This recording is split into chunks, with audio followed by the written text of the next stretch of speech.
In this video for sections 4.5 and 4.6, we're going to be looking at finding a linear model for a data set. So for example, we have this data set that shows the relationship between book price and the weight of books on Amazon. And we can see from the scatter plot that the relationship is moderately strong, positive, and linear, with an R value of about 0.5. And so what we want to do is find an equation that will describe the relationship that we see between price and weight of books. And so this is what a linear model is.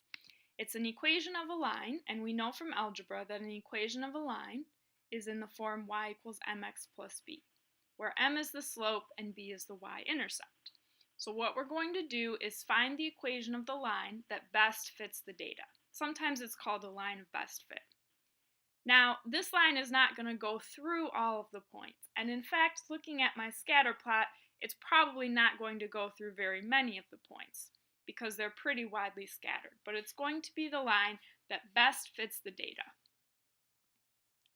And you're going to see it written this way in the book. Y hat is what we call that y with a little triangle thing over it.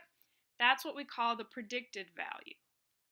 And so what we're going to do is use our equation to plug in values of x and get a prediction for y.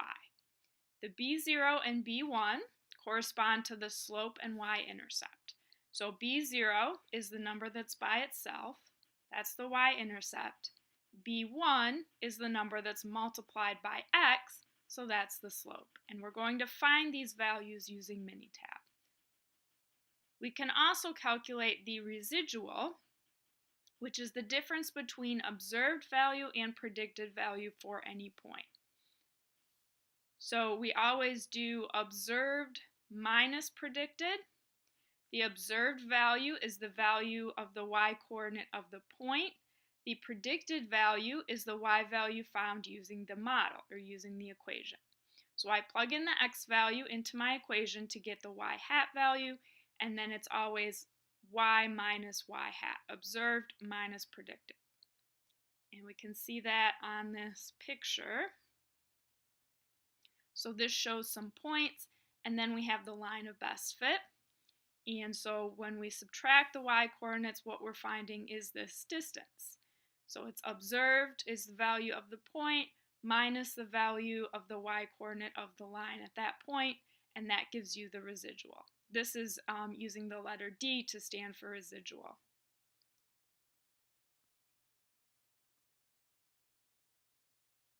So for our Amazon book data, the equation that we can find, again using Minitab, is price equals 10.35 plus 0.477 times weight. So in this equation, we want to interpret what the slope and the y-intercept are. The slope is the number multiplied by weight, which is our x, and that's 0.477.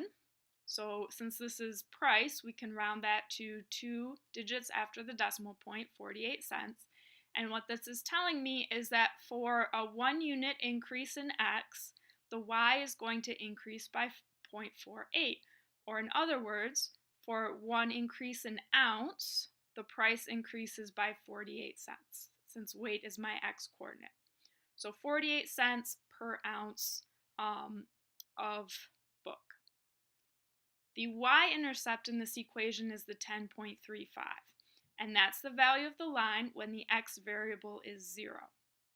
And so in this context, I would say that that's probably the price of the book when the weight is 0. So you can think of that as maybe it's the cost of paying the author of the book, or the cost of developing the book, the costs that go into it before the book is actually printed and made.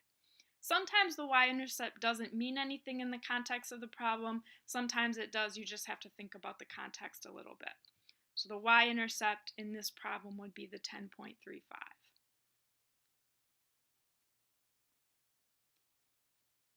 So, for example, we're going to use our model here to predict the price of a book that weighs 6.4 ounces. So all I'm going to do is plug in, so 10.35 plus 0.477 times the weight of 6.4. And then I would do this on my calculator. And I get a value of 13.40 since I'm going to round to 2 digits after the decimal point since this is money. So all I do is plug in my x coordinate and then find the y coordinate. And then if the book's listed price is $16.99, that's the observed value, we want to calculate the residual. The residual is always observed minus predicted. So it would be y minus y hat. The observed value is $16.99. And if the predicted value is $13.40, if I subtract those, I get $3.59.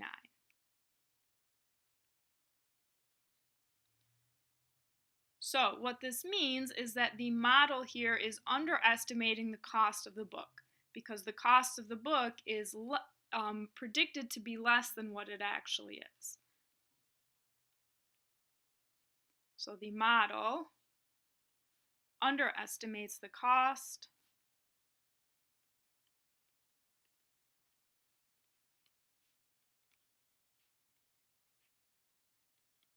by $3.59.